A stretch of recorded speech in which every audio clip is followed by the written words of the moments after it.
Assalamualaikum warahmatullahi wabarakatuh. Salam budaya, salam sejahtera, rahayu, rahayu, rahayu. Oke sedulurku semua, di video saya yang kemarin, yang sebelumnya saya sudah membahas tentang terjadinya sedulur papat dalam tubuh fisik kita secara materi, secara lahiriah. Jadi sebagaimana kita tahu bahwa lahiriah itu ada batiniah, jiwa ada raga. Begitupun saudara kita yang sedulur papat itu sama. Yang saya bahas di video saya sebelumnya itu adalah raga, tubuh, wadah daripada saudara kita yang empat. Lah di dalam wadah itu pasti ada sukma atau ruh atau daya hidup yang ada di dalamnya. Lah daya hidup itu, roh itu, sukma itu, itulah yang sering kita sebut sebagai sedulur papat, saudara empat. Lah dia bersifat tabu, bersifat gaib. Gaib itu samar, ada tapi tiada. Disebut ada karena dia bisa dirasakan dan bisa dibuktikan kenyataannya. Disebut tiada karena dia tidak terlihat, karena dia berbentuk energi.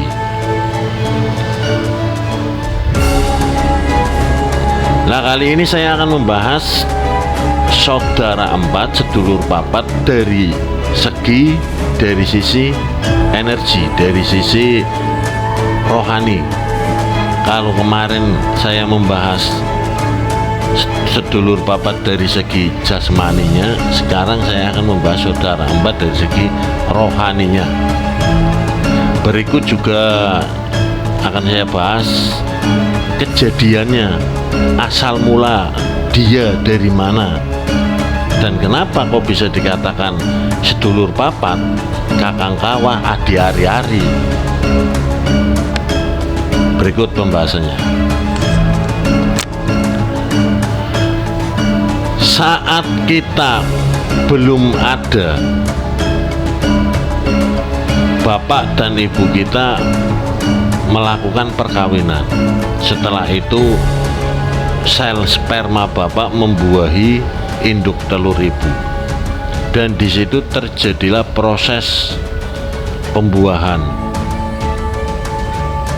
Dari kecil, dari belum berbentuk sampai berbentuk, sampai usia 4 bulan dan seterusnya sampai kita besar usia 9 bulan, kita ada di dalam rahim ibu, kita ada di dalam kandungan ibu. Lah di dalam kandungan ibu kita di sana dijaga oleh air ketuban. Kalau orang Jawa itu disebut kawah. Dan kita disuplai makanan kita, sari-sari makanan yang masuk ke dalam tubuh kita itu yang menyuplai ari-ari. Lewat pusar kita, ari-ari menyuplai makanan untuk kita agar kita bertumbuh di dalam janin.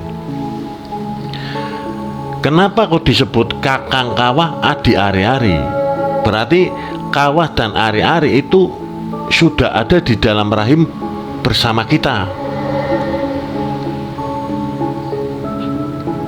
Kakang kawah, adi ari-ari itu sebenarnya sudah ada di dalam rahim bersama kita.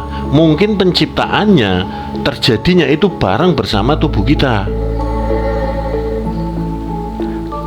Si kawah atau air ketuban itu berfungsi untuk apa? Untuk melindungi kita agar kita tidak terbentur ke dinding rahim saat orang tua kita, saat ibu kita beraktivitas. Air ketuban itu berbentuk air yang tidak terlalu encer. Dia full penuh di dalam kantung rahim. Jadi kita ada di dalam rahim itu, kita ada di dalam kantong. Dan di dalam kantong itu terisi penuh air ketuban. Di dalam bungkus, di dalam wadah. Lah, di dalamnya itu ada kita dan ada ari-ari. Ari-ari itu yang menyuplai makanan lewat pusar kita untuk dialirkan ke tubuh kita agar kita bertumbuh saat di rahim.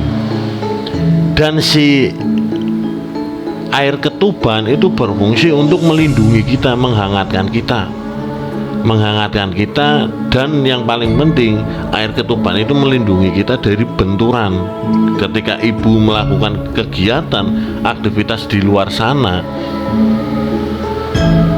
kadang ibu miring ke kanan, kadang ibu miring ke kiri, itu air ketuban itu karena air di dalam wadah itu kok penuh sampai wadah itu menggembung. Ketika ibu geser kanan, geser kiri, itu si bayi, si janin itu tetap stay ada di tengah.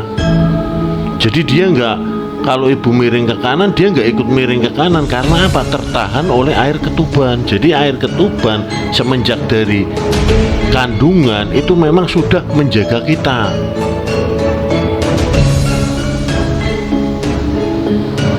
Menjaga kita, menjaga keselamatan kita sejak dari dalam kandungan. Memang itu fungsi dari air ketuban, dan fungsi dari ari-ari itu memang untuk menyuplai makanan kepada kita. Lah, sekarang kita pertanyakan, misalkan kalian bertanya, lah ari-ari itu asalnya dari mana, kok bisa ada di situ, dan ketuban itu, air ketuban itu asalnya dari mana? Ketika kalian bertanya semacam itu, ari-ari itu asalnya dari ibu.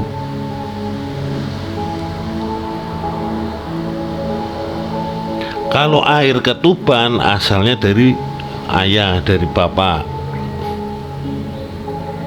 Jadi ayah, bapak itu memberikan kekuatan kepada kita, memberi perlindungan kepada kita.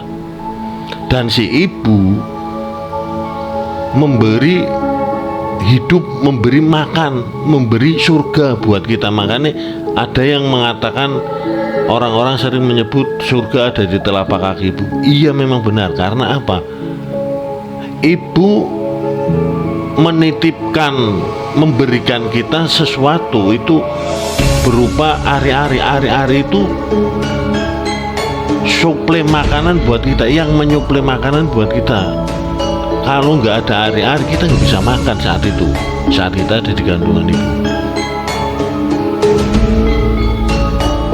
Jadi ari-ari rasa daripada ibu, dan air ketuban kawa yang kita sebut kawa itu rasa dari bapak. Jadi bapak menitipkan kawa, ibu menitipkan ari-ari. Sedang wujud kita itu berasal dari luar. Untuk pembahasan wujud kita mungkin nanti di video berikutnya kita sambung lagi. Sekarang kita fokus kepada sedulur papat, saudara empat. Oke, sudah jelas. Berarti ari-ari itu dari ibu, titipan dari ibu, dan kawa atau air ketuban itu rasa dari ayah. Dan fungsi air ketuban itu untuk melindungi kita dari benturan, agar supaya kita tidak terjadi keguguran saat ibu beraktivitas, agar kita tidak terbentur ke dinding rahim. Itu menjaga keamanan kita. Dan si ari-ari itu berfungsi untuk suplai makanan kita lewat pusar. Lah, kenapa kok bisa disebut kakang kawa adi ari-ari, padahal mereka itu ada bareng-bareng sama kita di dalam kandungan, di dalam rahim. Jadi begini ceritanya. Saat usia kandungan sudah mencapai 9 bulan, itu si bayi itu dia bergerak. sudah sempit, di dalam itu sudah sempit, dia bergerak, akhirnya apa? Nendang bungkus itu ditendang sama si bayi. Setelah bungkus rahim itu ditendang, dia kan pecah bungkusnya, pecah, keluarlah kawah, keluarlah air ketuban. Oke, keluar air ketuban, berarti antara air ketuban saya, kita, dan ari-ari, yang keluar lebih dahulu kan air ketuban. Lah air ketuban itu yang disebut kawah kalau di Jawa.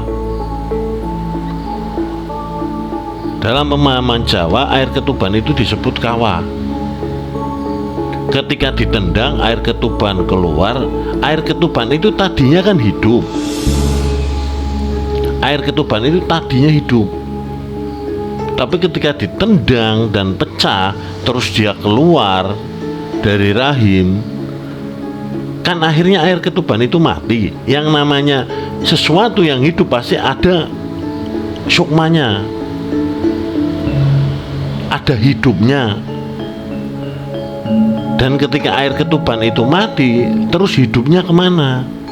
Sukmanya kemana? Lah ketika air ketuban itu ditendang, pecah, dan air ketuban itu akhirnya mati, sukmanya keluar. Kita katakan sukma biar lebih mudah dipahami. Kalau saya mengatakan energi, itu terlalu sulit dipahami karena nggak ada visual kita. Kalau saya mengatakan sukma, berarti kan mungkin wujudnya seperti kita. Sukma keluar, menunggu di depan. Dia menunggu di luar rahim. Lah setelah sukma keluar, setelah si air ketuban atau kawah itu keluar, terus yang keluar nomor 2 siapa? Kita, bayi. Setelah air ketuban keluar, barulah bayi keluar. Nah, secara logika yang keluar dulu itu air ketuban, maka pantaslah air ketuban itu disebut kakang. Kakang itu bahasa Jawa, kalau bahasa Indonesianya kakak. Yang jadi kakak itu air ketuban. Nah, air ketuban di Jawa itu dinamakan kawah. Berarti yang menjadi kakak itu si kawah. Makanya disebut kakang kawah. Nah, setelah air ketuban itu keluar, barulah kita keluar. Berarti kita sebenarnya, kita, wujud kita manusia itu, kita memposisikan diri kita ada di posisi sebagai adik. Adik dari siapa? Adik daripada kawah, adik daripada air ketuban. Oke, bisa dipahami? Lah setelah kita keluar, kita hidup kan, keluar kan, barulah ari-ari itu keluar. Oke, itu runtutannya, itu urutannya. Berarti antara kawah, kita, dan ari-ari adalah 3 saudara satu rahim. Kita berasal dari satu rahim. Kita itu 3 saudara. Berarti kakak kita adalah kawah, dan kita punya adik adalah ari-ari. Lah, orang sering salah, nggak salah ya, maaf ya. Maksudnya mungkin kalau menurut saya orang sering salah menyebutnya. Yang mereka sebut terkadang kakang kawah, adik ari-ari, seakan-akan itu hanya ada kawah dan ari-ari. Kakaknya si kawah dan adik daripada si kawah itu ari-ari, hanya ada mereka berdua tanpa kita. Orang cenderung menyebutnya begitu. Jadi seakan-akan kakang kawah, adik ari-ari itu hanya ada 2 saudara antara si kawah dan si ari-ari. Kita nggak disebut, padahal kita itu satu rahim, keluar dari satu rahim. Harusnya penyebutan yang benar itu kakangku Kawa, adikku Ari-Ari. Dan aku tetap disebut, kita tetap disebut, karena walau bagaimanapun kita itu lahir kedua dan Ari-Ari adalah adik kita. Kakak kita adalah si Kawa, Ari-Ari adalah adik kita, maka kita menyebutnya kakangku Kawa, adikku Ari-Ari. Si kakang Kawa lan si adi Ari-Ari, tanpa menghilangkan aku yang menyuruhnya, yang meminta bantuan sama mereka. Oke? Lah, setelah Ari-Ari keluar, dukun bayi zaman dulu itu belum berani memapah bayi tersebut. Karena apa? Si bayi masih lemah, tulang-tulangnya masih lunak, kulit-kulitnya semua tubuh dia itu masih lunak. Jadi sangat rawan kalau misalkan diangkat, dia sangat rawan patah. Lah terus kalau orang dulu, zaman dulu, mbah buyut kita, leluhur kita itu nggak ada gunting, lur. Jadi Ari-Ari itu dipotong itu nggak menggunakan gunting, berbeda dengan zaman sekarang, zaman modern. Kalau zaman dahulu Ari-Ari dipotong itu nggak menggunakan gunting. Sarananya apa? Menggunakan welat. Welat itu apa? Welat itu kulit bambu yang disayat. Kulit bambu itu kalau disayat kan tipis dia, tajam dia. Nah itu kulit bambu yang disayat itulah yang digunakan sebagai alat potong untuk memotong Ari-Ari. Lah Ari-Ari itu dipotong harus ada landasannya, harus ada landasannya. Jadi landasannya itu apa loh? Kunir. Kunir tahu nggak buah kunir? Kunir itu buah apa sayur? Jadi kunir, di dalam kunir itu mengandung zat antibiotik. Ini kalau dalam kedokteran, mengandung zat antibiotik. Lah sedangkan welet sendiri, welet kulit bambu itu dia juga nggak seperti gunting. Kalau gunting kan mengandung unsur besi, karat kan, ditakutkan kan infeksi. Makanya kalau gunting itu harus direndam alkohol dulu baru dipakai untuk memotong Ari-Ari itu. Tapi kalau bulat kan enggak, karena bulat itu alam, enggak mengandung unsur besi. Lah Ari-Ari dibuat sebagai landasan, terus Ari-Ari apa? Kunir dibuat sebagai landasan, Ari-Ari ditaruh di atasnya, tali pusarnya taruh di atasnya, terus dipotong menggunakan welet. Dipotong ces.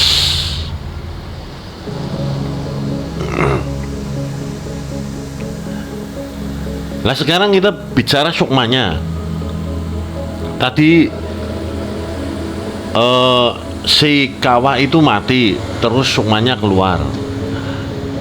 Kemudian dua saudara yang lain, kan ada saudara 4.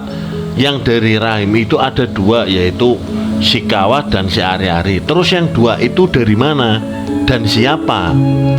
Lah si 2 itu dari luar, saudara dari luar, yaitu terjadinya dari kunir dan welet tadi yang digunakan sebagai alat pemotong tali pusar itu. Welet dan kunir, walau bagaimanapun kunir dan welet itu kan dia hidup tadinya, terus mati, dia ada sukmanya. Lah sukmanya itu ikut terbawa ke situ.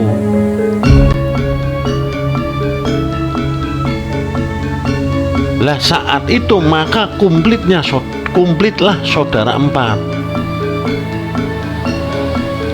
Kakang Kawa, adik Ari-Ari, terus sukma welet dan sukma kunir. Mereka ada di luar tubuh.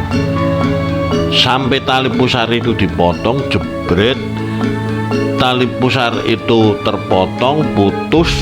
Tali pusar itu kan berongga, ada lubang sampai ke dalam kan. Lah sukma 4 itu masuk lewat lubang pusar itu. Sukma 4 masuk lewat lubang pusar itu, si sukmanya ari-ari diberi nama Aluwama. Dia menguasai kulit getih, kulit, daging, darah, dan sungsum.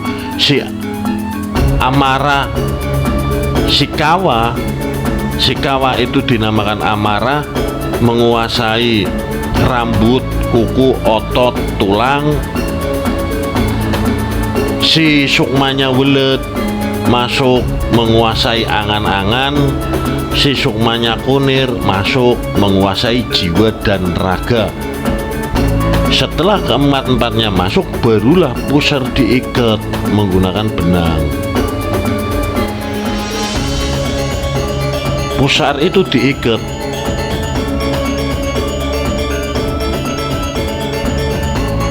Ibarat kata disegel.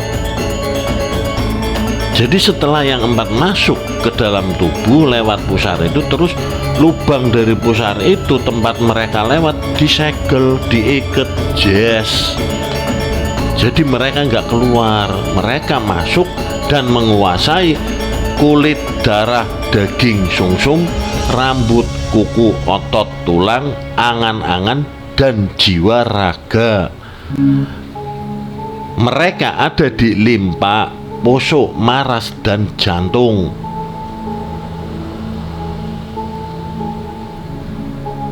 Maka kuatlah si bayi untuk diangkat oleh dukun bayi. Jadi sebelum ari-ari dipotong itu seluruh tubuh bayi itu masih lemah, masih lunak, masih sangat lunak. Barulah dia menjadi kuat, menjadi padat semua, tulang-tulang kuat, kulit kuat, semuanya kuat ketika ari-ari itu, tali pusar itu dipotong. Timbullah lubang di tali pusar itu, yang 4 masuk ke lubang itu, masuk ke tubuh kita lewat pusar. Dan dia menjadikan kuat kulit, darah, daging, sungsum, rambut, kuku, tulang, dan semua. Akhirnya tubuh kita kuat. Setelah kuat, keras, akhirnya dukun bayi barulah bisa membopong dia, memindahkannya, memandikannya, dan sebagainya. Begitu ceritanya. Lah, yang 4 itu, saudara, yang 4 itu untuk memudahkan kita mengidentifikasinya, maka diberilah nama oleh orang zaman dahulu, nenek moyang kita itu. Akhirnya yang 4 itu diberi nama agar apa? Agar kita mudah menyebutnya, kita mudah mengingatnya, kita mudah memanggilnya, kita mudah mengidentifikasinya. Lah, nama dari yang 4 itu adalah Aluwama, Amarah, Supiyah, Mutmainnah. Lah, untuk urusan nama terkadang di ilmu pengetahuan yang lain itu bisa berbeda, karena itu hanya sebuah nama. Jadi nama itu nggak penting loh, itu hanya untuk memudahkan kita mengidentifikasi satu hal. Itu hanya untuk memudahkan kita menyebutnya toh. Sejatinya mereka ya nggak punya nama, tapi kita sendiri yang memberikan nama kepada mereka agar mudah diidentifikasi. Begitu. Aluwama berarti asal dari sukma ari-ari, dia mapan ada di limpa. Amarah asal sukma kawa, dia mapan di poso. Supiyah asal sukma welet, yaitu tadi kulit bambu itu, dia mapan di maras. Mutmainnah asal sukma kunir, kunir tadi kunyit, dia mapan ada di jantung, dia bertempat di jantung. Maka kumlitlah saudara empat, dan pancer adalah kita.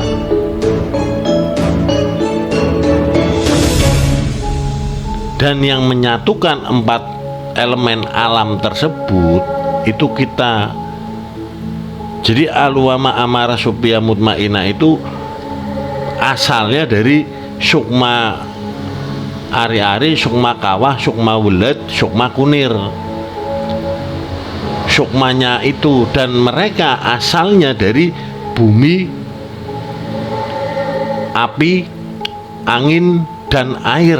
Dia empat raja penguasa elemen bumi, api, angin, dan air. Tanah, api, angin, dan air. Lah, untuk kita yang menyatukan keempat unsur elemen alam itu, kita pun ada yang namanya jiwa, ada yang namanya raga. Kalau secara raga itu kita tahu kita itu kesadaran ini. Tapi kalau secara jiwa, secara ruh, kita itu apa? Nah, untuk pembahasan selanjutnya mungkin akan saya bahas di video saya yang berikutnya. Untuk pembahasan kali ini saya rasa cukup sekian, dan pada intinya saudara empat, lima pancer itu memang real, nyata, dan itu bukan mengada-ada ya. Itu bukan sekedar ilmu mitologi atau ilmu tutur cerita dari nenek moyang kita, itu enggak. Itu memang benar-benar ada, dan itu real, nyata. Pembentukan tubuh itu ilmu jati diri juga lur, ilmu pembentukan tubuh fisik kita. Makanya ketika tubuh kita, kulit kita dicubit atau tersayat sesuatu benda tajam atau benda keras, pasti merasakan sakit. Lah, yang merasa sakit itu apa? Yang merasakan sakit itu si alwama tadi, yang dari sukma ari-ari, karena dia menguasai kulit, daging, darah, dan sumsum. Jadi ketika dia kulit ini kok disayat terus terluka, dia merasa sakit. Yang merasa sakit itu si alwama tadi. Lah, si saudara empat itu sering disebut juga hawa nafsu. Jadi hawa nafsu itu saudara empat itu juga sering disebut malaikat empat, malaikat papat, malaikat empat.